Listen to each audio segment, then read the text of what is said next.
Hey everyone, welcome back to the Zero Man, and of course, I am the Zero Man. Instead of recording, showing my face, which take a lot of time, I am trying something new. Okay, so in this video, we are going to talk about the more detail in time complexity. As we know that for measuring the algorithm, we usually take some measurement units like time complexity, and for this we use big O of n or big O notation. I say okay.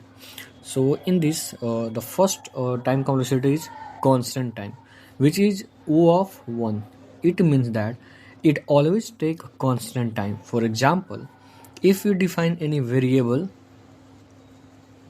or function or anything like a equal to 10, in this for execution of this, it's take 1 year constant time. Okay, in linear time, written as O of n, it is one of the most important and most common time complexity.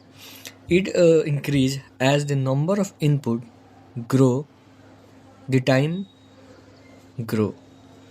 Okay, for example, if we assume, if we execute a for loop with I from 1 to n, n can be any value, okay, and execute sum of lines of code.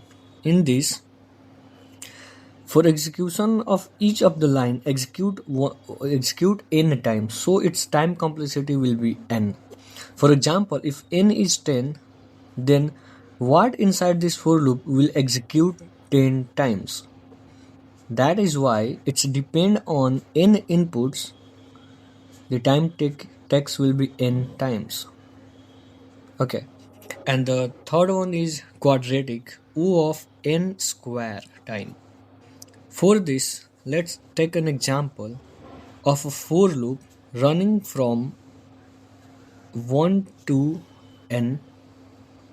Okay, and inside this, another for loop is running from 1 to n. Okay, and they execute some, let's say, they execute a equal to 10.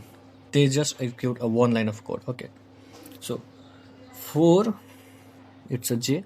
For the outer loop, if I is 1, the inner loop will execute n times. For I is equal to 2, the inner loop execute n times.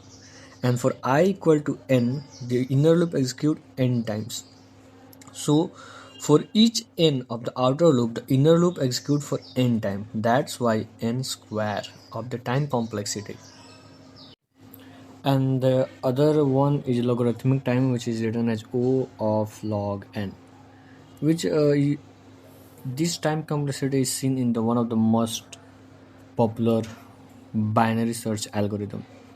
We will talk when we reach there, but for this, binary search takes log of n time, because in binary search, okay, let me say, in binary search, we have a container says array, and how it's work, it divide this array in two parts and search for the left part and right parts. If it's not find in the left, it again break the right parts. That's why it's take log of n. That's all for today, guys. We will talk later tomorrow.